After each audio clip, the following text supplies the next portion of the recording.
이중나선, 지은이는 왓슨, 국리에서 편했습니다. 내가 DNA에 관한 X선 연구에 처음 관심을 두게 된 것은 윌킨스 덕분이었다.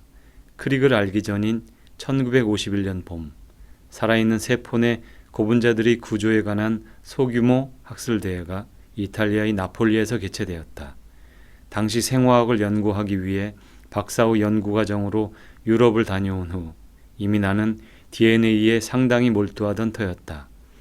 대학 4학년 때 유전자의 본질이 과연 무엇인지 관심을 갖기 시작했다. 그 후 대학원 시절에는 화학을 배우지 않고도 유전자 문제를 해결할 방법을 모색하기도 했다. 케임브리지의 실험실에 간 첫날 나는 이곳을 쉽게 떠나지 않으리라고 내심 다짐했다. 크릭과는 몇 마디 나눠보지도 않고 이내 말이 통하는 사이가 되었다. 시작부터가 기분이 좋았다. 더욱이 그는 단백질의 X선 분석법에 능통한 터라 나는 이를 따로 배우지 않아도 되었다. 점심상을 앞에 놓고서도 우리의 대화는 언제나 유전자의 구조에 대한 이야기가 주를 이루었다. 내가 도착한 지 며칠이 지나지 않아 우리는 앞으로의 계획을 치밀하게 세우기에 이르렀다.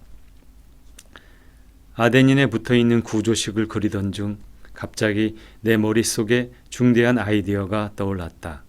DNA 분자 내의 아데닌 잔기가 수소결합을 형성한다고 가정하면 DNA 구조가 쉽게 이해될 수도 있겠다는 생각이 떠올랐다. 만일 DNA가 이렇게 되어 있다면 아데닌 잔기 각각은 180도 회전하여 상부적인 반대쪽 아데닌 잔기와 수소결합을 두 개 형성할 수 있을 것이다. 비록 뼈대가 규칙적이지 못하고 꾸불꾸불해진다는 결점은 있었지만 내 가슴은 뛰기 시작했다.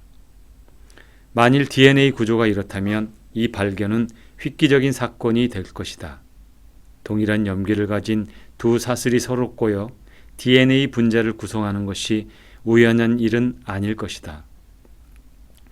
이것은 반드시 어느 초기 단계에서 한쪽 사슬이 주형이 되어 다른 쪽 사슬을 합성한 결과가 틀림없음을 강력하게 시사하고 있는 것이다. 이러한 원리 하에서 유전자 목재는 동일한 두 사슬이 분리됨으로써 시작된다.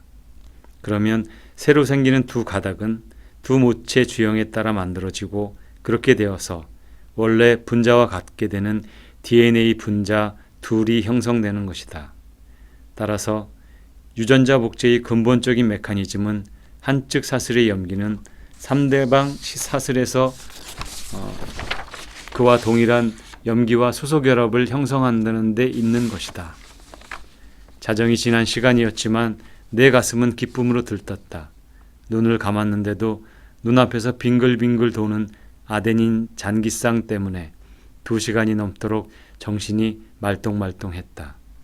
혹 내 아이디어가 잘못됐을지도 모른다고 걱정한 것은 아주 잠시뿐. 나는 점점 확신에 차기 시작했다. 이튿날 아침, 나는 아직 아무도 출근하지 않은 연구실에서 책상 위에 있던 서류들을 깨끗이 치운 뒤 염기쌍들을 이리저리 배열하면서 이들을 수소결합으로 연결시켜 보았다. 누가 들어오길래 크릭인 줄 알았는데 힐끗 보니 도나위였다. 나는 계속해서 염기들을 짝지을 수 있는 가능성을 따져가며 이리저리 염기 분자들을 배열하는데 열중했다. 그러다가 수소결합 2개로 연결된 아데닌 티민쌍이 적어도 2개 이상의 수소결합으로 연결된 구아닌 시토닌쌍과 모양이 꼭 같음을 알게 되었다. 그 수소결합들은 모두 자연적으로 형성된 것이어서 두 염기쌍들도 자연스럽게 모양이 같아진 것이었다. 나는 도나유에게 얼른 달려가 이 새로운 염기쌍에도 문제가 있느냐고 물어보았다. 전혀 문제가 없다는 그의 대답을 듣자 하늘에라도 날아오를 듯한 기분이었다. 왜냐하면 이곳으로 퓨린 잔기의 수가 왜 피리미딘 잔기의 수와 정확하게 같은지 그 수수께끼를 확실히 풀었기 때문이다. 나는 크릭이 도착하여 연구실에 들어오려는 순간 이제 모든 것이 해결되었다고 큰 소리로 외쳤다. 늘 그랬듯이 크릭은 처음에는 미심쩍어하는 눈치였지만 아데닌 구아닌 쌍과 구아닌 시토신 쌍의 모양이 비슷한 것을 보고는 꽤 충격을 받은 듯 했다. 그는 여러 다른 방법으로 염기들을 배열해 보았지만 샤가프의 법칙을 만족시키는 방법은 달리 찾을 수가 없다는 결론에 이르렀다. 논문의 최종 원고가 3월 마지막 주말에 완성되었고 이제 타자기로 정리하는 일만이 남았다. 캐번디시에서 일하는 타이피스트가 마침 휴가 중이어서 엘리자베스에게 부탁했다. 크릭과 나는 엘리자베스가 타이핑하는 모습을 어깨너머로 지켜보았다. 약 900단어로 된 그 논문의 첫 문장은 다음과 같았다. 우리는 여기에 DNA의 구조를 주장하고자 한다. 이 구조는 생물학적으로 대단한 관심을 불러일으킬 새로운 특징을 지니고 있다. 화요일엔 완성된 논문을 브래그경의 연구실로 보냈고 4월 2일 수요일에 네이처의 편집위원에게 발송했다.